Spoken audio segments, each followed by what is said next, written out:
Dzień dobry wszystkim. Selama pagi, selama tengah hari, selama petang, selama malam.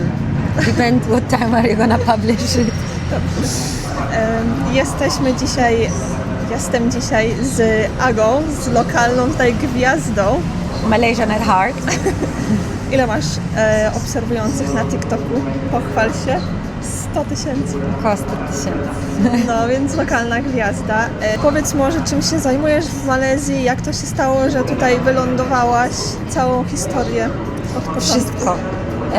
No ja już mieszkam w Malezji w tym miesiącu będzie 10 lat, więc będę świętowała dekadę w Malezji.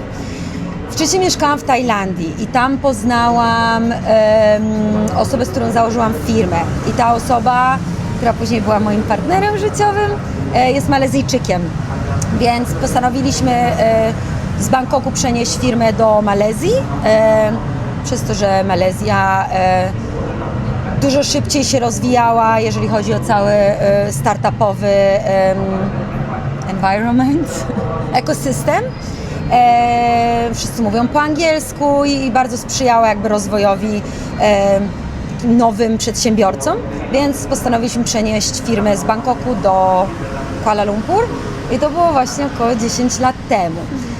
Więc tak się tutaj znalazłam, a teraz pracowałam w różnych firmach. Po założeniu swojego startupu pracowałam w marketingu, w różnych startupach, w agencji reklamowej i od niedawna postanowiłam robić kolejny swój biznes, consulting marketingu.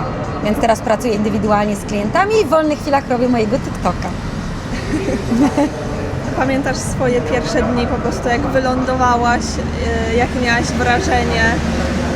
Czy zanim się tu przeprowadziłam, to już byłam kilka razy w Malezji, no bo właśnie mój business partner jest stąd, więc już kilka razy odwiedzałam, więc teraz dokładnie nie pamiętam momentu, kiedy był ten dzień, że to już było jakby przeprowadzka. Tym bardziej, że no z Bangkoku do Kuala Lumpur to nie była taka wielka podróż jak pewnie dla Ciebie, że wybieram się na drugi koniec świata. Ale mniej więcej pamiętam mój pierwszy raz w Kuala Lumpur i ogromnym zaskoczeniem dla mnie było, jak zielone to jest miasto. Bo dla mnie wyobrażenie, mieszkając też w Bangkoku i podróżując jakby w regionie, oczywistym dla mnie było to, że będą wysokie budynki, że będzie ogromny rozwój taki industrialny i że będzie no taki concrete jungle, ale nie spodziewałam się, że jest tak strasznie tropikalnie w samym centrum. Więc pamiętam to jako taki mój pierwszy szok, jak tutaj przyleciałam pierwszy raz. No i gdzieś mniej więcej na tym samym poziomie szoku było jedzenie, które tak niesamowicie nie smakowało. I jedną z pierwszych restauracji, do których poszłam, to było właśnie jedzenie banana leaf, które jadło się rękoma. I pamiętam, że nie mogłam przestać o tym wszystkim mówić. To było niesamowite doświadczenie. Teraz jem prawie wszystko rękoma. My też uwielbiamy i mój mąż w ogóle, jak się tutaj przeprowadzaliśmy, nie lubił curry. Poszliśmy do Banana Bro i odkryliśmy, że tam jest curry takie krabowe, takie małe kraby i przepadł i tak co najmniej raz na 2 tygodnie chodzimy do Banana Bro. Ja jeszcze nie byłam w tym Banana Bro. Musimy iść razem, no. Czyli byłaś już wcześniej w Kuala Lumpur i nie miałaś tak, że nie wiesz czego się spodziewać? No nie, plus przez to, że pracowałam bardzo blisko z Malezyjczykiem, no to miałam jakby duży kontekst już, jeżeli chodzi o Malezję. A tak w porównaniu do Tajlandii, to miałaś coś takiego, że nie wiem, że nie chcesz się tu przeprowadzać albo że wolisz Tajlandię? Wiedziałaś z góry, że Malezja to będzie to? No na pewno nie spodziewałam się, że będę tutaj jakby, że ułożę całe swoje życie, że 10 lat później dalej będę tu mieszkać i nie wyobrażać sobie, że mogłabym być gdzie indziej. Ale na pewno byłam bardzo podekscytowana. No, w Tajlandii bardzo mi się podobało, Bangkok jest super miejscem, ale po pewnym dłuższym czasie mieszkania jakby brakowało mi tej takiej struktury, brakowało mi jakby tej swobody komunikacji. Tutaj absolutnie to w żadnym negatywnym sensie, bo wiadomo, że to był mój obowiązek, żeby nauczyć się tajskiego, żeby móc się zasymilować lepiej z krajem i nie będę kłamać, że próbowałam, ale w języki to nie jest moja mocna strona, więc pamiętam, że jak poszłam na też tam kilka lekcji i mi rozpisali słowo, to chyba było kao, które może być ryżem, może być bluzką, może być czymś. I zaczęli mi tłumaczyć, jak się wysławia je, to jakby wymowa, lekko inna wymowa, 3 liter zmienia w ogóle totalnie słowo. Ja zupełnie, nawet jak mi powtórzyli to 10 razy, dla mnie one brzmiały dokładnie tak samo. Jakby w moim mózgu nie było słychać żadnej różnicy. No więc jeszcze się nie poddawałam, no ale jakoś to nie wychodziła mi ta nauka języka tajskiego. Więc byłam strasznie podekscytowana Malezją i też taką dużą, jakby przyjazną atmosferą w Malezji. Nie mówię, że tak nie było w Tajlandii, ale może ta bariera językowa też jest trochę inna. Więc nie, absolutnie byłam podekscytowana. Plus też jakby ta strona biznesu, te perspektywy biznesu tutaj, no i oczywiście znajomość ludzi już lokalnych nastawiła mnie bardzo pozytywnie i met my expectations. Czyli najbardziej doceniasz jedzenie, język, komunikację. No ludzi, ja bym to dała jako ludzi, bo w Tajlandii ludzie też są cudowni i też bardzo życzliwi, no ale jest ciężej się jakby bardzo połączyć na głębszym poziomie, no bo ta bariera językowa istnieje. Oczywiście jest bardzo dużo ludzi, którzy mówią w języku angielskim, no ale w Kuala Lumpur jest to by default. I to też jakby przez wszystkie jakby generacje. Więc znają tak, angielski. dokładnie. Przez kolonię. Tak, ale też to, że ogólnie ludzie w Malezji, bo to już mnie mam, że to jest kolejne pytanie, co mi się tutaj podoba. Tak. Jedzenie. Staram się płynnie. Tak, jedzenie, ludzie, to chyba Ty też dobrze powiedziałaś, jak rozmawiałyśmy wcześniej, że mentalność Malezyjczyków jest niesamowita. Jakby też trochę inna od naszej polskiej. Zdecydowanie. Tak, zdecydowanie inna, ale też w takim sensie, że wydaje mi się, nie chcę tutaj też uogólniać, ale ja też tak miałam, że w Polsce wychodzi się trochę tak negatywnie na początku do rzeczy, a w Malezji jest zupełnie odwrotnie. Jakby tutaj ten default to jest jakby uśmiech, radość, pozytywność i jakby unikanie problemów. A w Polsce jesteśmy tacy butni, że jak coś Ci nie podoba, to w Malezji będzie takie, że czy warto w ogóle się tym stresować, że let's move on, zostawmy to, a w Polsce takie, wyjaśnimy to, że tak nie będzie. Więc no mi się strasznie ta mentalność podoba, bo to kreuje takie codzienne szczęście i jak już gdzieś to się wpoi w mózg, to gdzieś to serce jest wypełnione takim właśnie uśmiechem i taką radością i takim wewnętrznym, nie wiem, spokojem. Że tak luzem. Tak, i luzem, dokładnie. Więc to jest dla mnie ogromna wartość w ludziach. I w ogóle też przyjazność taka, to chyba już powiedziałam, ale moi rodzice zawsze, no bo też po tylu latach ja nie biorę tego for granted, ale zawsze przypomina mi to bardzo wyraźnie, jak moi rodzice przyjeżdżają albo moi znajomi przyjeżdżają i mówi, kurczę, tu się wszyscy uśmiechają. Że zawsze jest taka przypominajka, Tak. jak ktoś do Ciebie przyjeżdża, bo ludzie widzą to. Tak, dostrzegają inaczej, że na ulicy w każdym sklepie, w grabie, każdy się uśmiechnie, zada jakieś pytanie, więc jest ta życzliwość. Jakby Malezyjczycy są bardzo radośni i bardzo przyjaźni, i bardzo otwarci i bardzo chętni do rozmowy, też właśnie nieważne gender, nieważne wiek, tak samo można zagadać panią w takim wieku cioci, babci, młodą osobę i wszyscy jakby bardzo przyjaźnie tą rozmowę będą kontynuować, więc to, no i pogoda, no jako... Właśnie, pogoda. Chciałam zapytać o pogodę. Czy na pewno lubisz tę pogodę? No bo jakbyś nie lubiła, to byś się tutaj męczyła jednak. Ale czy jest to czasem dla Ciebie wyzwanie? Nie, bo tak bardzo szczerze, to jednym z powodów w ogóle, dlaczego ja chciałam wyjechać za granicę w ciepłe miejsca, no to była pogoda. Mi się wydaje, że ja jestem ogólnie bardzo ciepłolubna, ale... W 30 stopniach. ale też na mnie jakby brak słońca wpływa na taką apatię. Kreuje u mnie taki brak motywacji, więc ja kocham jest słońce, ciepło i też pamiętam, że w Polsce zawsze żyłam odliczaniem do tej wiosny, więc to życie było takie hibernacja od jesieni do końca zimy i tak naprawdę takie odrodzenie na te ciepłe miesiące, więc w którymś momencie sobie pomyślałam, kurczę, na pewno są jakieś miejsca, w których nie muszę tak naprawdę te 6 miesięcy przeczekiwać, tylko mieć to słońce i to lato cały czas, więc tak naprawdę pogoda no nie była jedynym czynnikiem, ale jakimś tam jednym z silnych, więc absolutnie nie męczy mnie to.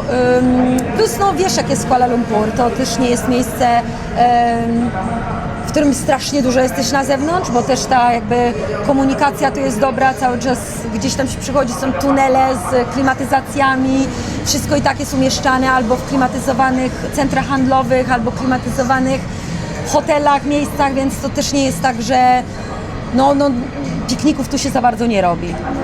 Więc trochę też się człowiek uczy tej pogody, ale no absolutnie nie przeszkadza mi to, nie męczy mnie. Też ma trochę się przyzwyczaja człowiek, Tak. jakby ciało, Tak, no.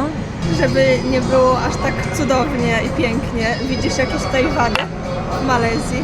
Kurczę, to jest zawsze interesujące pytanie, bo no jakby wszyscy mnie o to często pytają. I z jednej strony to jest takie trochę dziwne, bo mi się wydaje, że ja naprawdę jestem cały czas na takim miesiącu miodowym w Malezji i jakby dużo rzeczy albo nie widzę, albo przyjmuję je właśnie pozytywnie. I jednym z tych jest bardzo popularna opinia, że Malezyjczycy są bardzo zrelaksowani, co czasami może spowalniać pewne rzeczy, pewne procesy. I no my już o tym troszeczkę rozmawiałyśmy i wydaje mi się, że jeżeli chodzi o taką produktywność i takie rzeczywiście robienie czegoś na czas, no to można to postrzegać jako wadę, ale dla mnie, ja już tak się do tego przyzwyczaiłam, że ja widzę w tym pozytywy właśnie takiego zrelaksowanego życia. I to jest trochę tak, że no, okej, my w Polsce jesteśmy dosyć spięci. Ale tak naprawdę ostatnio z kimś o tym rozmawiałam, że Malezja to jest tak trochę jak taka Hiszpania, południowe Włochy Europy. Że tam właśnie nie ma tego stresu. Tam człowiek się nie stresuje tym, że pan się od klimatyzacji spóźnia. Że jakby, no okej, co się tak naprawdę stanie? Czy warty jest ten stres tych 20 minut czekając i fukając, że pan się spóźnia? Czy jakby warte jest tych 5 siwych włosów to? Czy już się człowiek przyzwyczaja, więc ja już tego po prostu nie widzę, a bardziej dostrzegam to jako pozytyw, że właśnie ludzie są niezestresowani, nie nerwowi, nie szukają problemów, gdzie ich po prostu nie ma. No i też wydaje mi się, że tak jestem strasznie to zaklimatyzowana, że tak sobie myślę też, jakie są ogólnie wady innych ludzi, które inni ludzie wymawiają jako wady i czy ja też to widzę. To często pojawia się pogoda, to dla mnie to absolutny atut. Pojawia się... Kurczę, nie wiem, jakie są jeszcze inne wady. Ja się Tak myślę i nie wiem chętnie się odniosę, bo to nie jest jakby nowe pytanie. Bardzo dużo ludzi zadaje to pytanie, ale ciężko jest mi jakby tak wybrać coś jakby bez mojego mózgu, który od razu to wybrania. Więc jakby mam już takiego Malaysian Warrior w mózgu, że jak jest coś, no bo nie ma perfekcyjnych miejsc, więc jakby zawsze są pros and cons, zawsze jest coś idealnego, mniej idealnego czy bardziej, ale wydaje mi się, że po prostu, nie wiem, Malezja ma tą taką energię, że jak już pokochasz to miejsce, to je kochasz tak bardzo, że nawet jakieś tam pewne niedoskonałości nie widzisz tego jako wadę. Ja bym powiedziała jeszcze może, że jakieś załatwianie spraw, ale to też można podpiąć pod to, że mają czas. Tak, że zrelaksowanie. Tak, ale z drugiej strony na przykład jest, z mojej perspektywy wszystkie urzędowe są niesamowicie pomocne, czego na przykład w Polsce rzadko dostrzegam. Bo są mili właśnie. Tak, bo są właśnie bardzo mili i są niezestresowani, nie stresują się, że ktoś czeka w tej kolejce jeszcze, więc stworzą taką przyjazną atmosferę, że okej, może można było to załatwić 30% szybciej, ale za to jest po prostu przyjemniejsza atmosfera w całym tym procesie. Tak. No dobra, czyli w ogóle jakby nie dopuszczasz myśli do siebie, że wróciłabyś kiedyś do Polski na stałe. Już jesteś tutaj osadzona, tutaj przejdziesz na emeryturę. Tutaj będę miała prawnuki. No ja tak też nie wybiegam, jakby mój styl życia nie jest taki strasznie rozplanowany, długosiężnie, i tak bardzo długo follow. Ale no strasznie kocham Malezję i bardzo dobrze mi się tu żyje. Bardzo kocham Polskę i uwielbiam tam wracać, ale tak na życie, na co dzień, no to jakby odnalazłam siebie i mój dom tutaj. Na teraz na pewno. Do emerytury mam jeszcze daleko, więc nie wiem, co to za pytanie, ciociu. Nie no, tak po prostu długofalowo. No dobra, to chyba wszystko wiemy. Coś jeszcze byś chciała dodać? Nie wiem, kto ogląda, czy zapraszamy tutaj do Malezji. Zapraszamy wszystkich. Jakie jest Twoje ulubione danie w takim razie w Malezji? Nie Masz mam jednego. No właśnie. To top 3 powiedzmy. Okej, top 3. A to dam to taki sekret, że jak ktoś to wideo zapisze i sobie do niego wróci i jak tu przyjedzie i to zje, to już będzie taki lokal. Nie wiem, czy nawet ty o nim słyszałaś. No to dawaj. Pais Patin Tempoyak. O tym jak mówiłaś mi, ale nie próbowałam nigdy. To musisz wygooglować. To opisz trochę Daj tutaj dla na widzów. Okej, to no pewnie każdy słyszał o durianie. Więc tempoyak to jest sfermentowana pasta duriana. I jakkolwiek ekstremalnie to brzmi, to wychodzi to jako taka słodko-kwaśna, ostra pasta, w której się gotuje, czy piecze rybę, która jest niesamowicie miękka i rozpływająca się, która właśnie jest nasączona tym takim słodko-kwaśnym smakiem. Niesamowite. I też ktokolwiek to próbuje, nigdy nie zgadł, że to jest durian, więc ten cały zapach duriana gdzieś tam znika w tym całym wygotowaniu, więc tak naprawdę, znaczy ja lubię duriana, więc mi to by nie przeszkadzało, ale jakby bierze te walory smakowe, jest niesamowite. A To duriana jedno. lubiłaś od samego początku, czy musiałaś się przekonać? Bo ja na przykład nie lubię.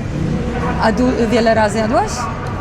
Kilka, ale sam cały ten czas to zapach samo. po prostu mnie odpycha. No zapach jest intensywny. Nie, ja zaczęłam tak, że nie miałam takiego, bo ludzie mówili, że albo kochasz duriana, albo nienawidzisz, to ja byłam taka bardzo, że jakby smakuje mi to, ale nie miałam takiego, że budzę się i sobie myślę, ale bym zjadła duriana. Nie kupiłam, to na samym początku jak próbowałam, nie byłoby tak, żebym kupiła duriana sama, ale jak ktoś jadł przy mnie, to bym wzięła. Więc byłam taka bardzo jakby pomiędzy. No ale z czasem bardzo polubiłam duriana, więc czasami mam takie momenty, że bardzo bym zjadła. Ale też nie wszystkie, też niektóre specyficzne lubię bardziej, niektóre mniej, ale na pewno lubiłam od początku, a teraz bardzo, bardzo lubię. Dobra, to wróćmy jeszcze do tych 2 pozostałych dań. Aha. Drugie to będzie, to jest sarawakian, może też nie jadłaś. Kolomi. Są takie nudle albo z kurczakiem, albo z kaczką, z dużą ilością cebuli. Są...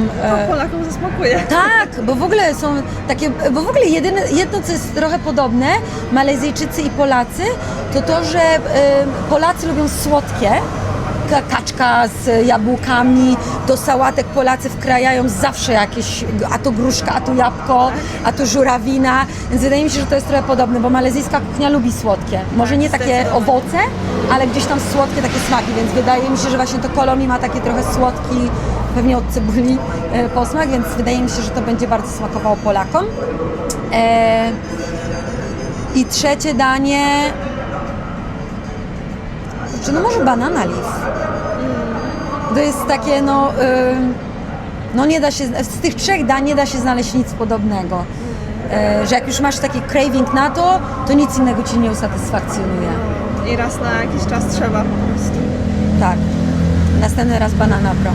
Dobrze. Ona zaprasza. Umówione. Zaprasza publicznie. Proszę submit the receipt. Muszę też nagrać filmik o tym w końcu, bo to jest ciekawe dla Polaków. To nagramy razem. You'll see more of us together. Także plany są. Więc Zapraszamy. Dziękuję za udział w programie. Terima kasih.